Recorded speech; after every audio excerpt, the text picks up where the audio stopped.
This is BBC2 in Scotland. Before the next programme, we have some emergency information from the Met Office. A red weather alert has been issued for North and Central Scotland. This is the highest warning and also means that there is significant threat to life or property. The next few days will see heavy snowfall and winds of up to 85 miles per hour. Therefore, it is advised that you stay at home where possible. Schools in the affected areas will close indefinitely. You are advised not to let children go outside. Areas affected include Ross, the Orkney and Shetland Isles, Kilmarnock, Edinburgh, Stirling and Falkirk.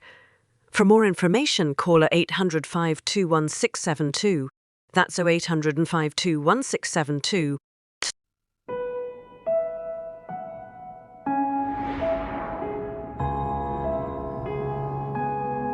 Now on BBC2 Scotland, we join Chris and Michaela for Winter Watch.